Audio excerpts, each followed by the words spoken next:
I stand here, I talk about how great this man is in Tyson Ellison. But you know what, Tyson? Why don't you pitch to yourself today? You're about to hear from Cotton Bowl champion, Music City Bowl champion, somebody who was chill. Oh, he's great. Somebody who was in the locker room last time Alabama played Mizzou. He's done. It's the Sideline Study Hall with Tyson Ellison. Take it.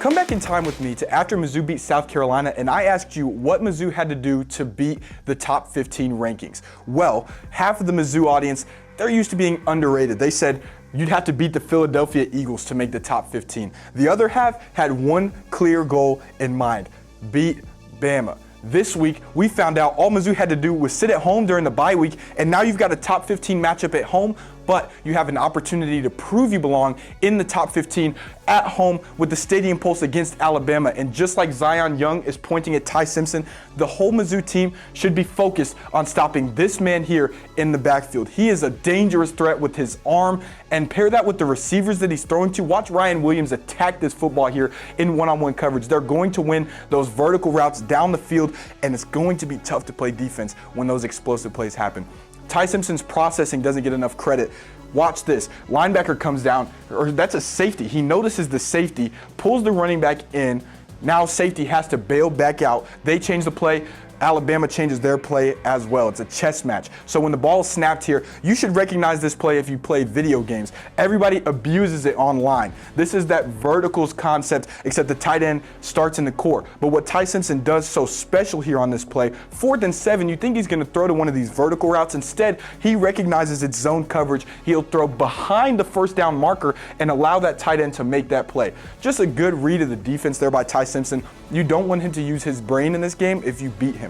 So you're going to start moving people around the defensive line. This time the two defensive tackles switch sides and the offensive line can't communicate. So that's an easy sack there. You have to get to Ty Simpson early, and if you don't, you can gamble and be aggressive because he wants to set his feet in the pocket. So watch this defensive end overrun the quarterback, but that's okay because when Ty Simpson steps up, there he is, sitting there with a huge tackle, and that's another sack. They had multiple in that game.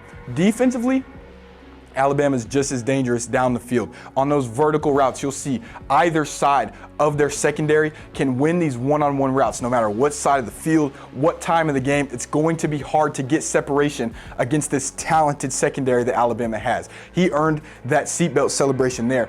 What you're going to do is take what this defense gives you, right?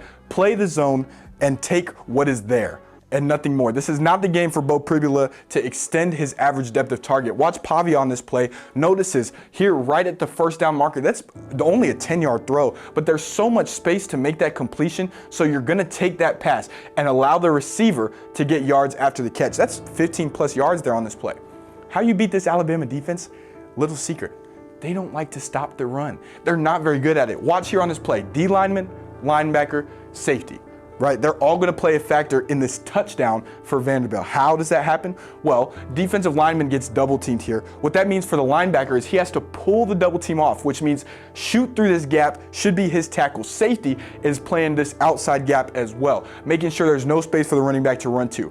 Only problem with that hypothesis is the linebacker gets stuck on the offensive line. Defensive lineman got blocked all the way up to the safety. That is bad ball. So now nobody can affect this run.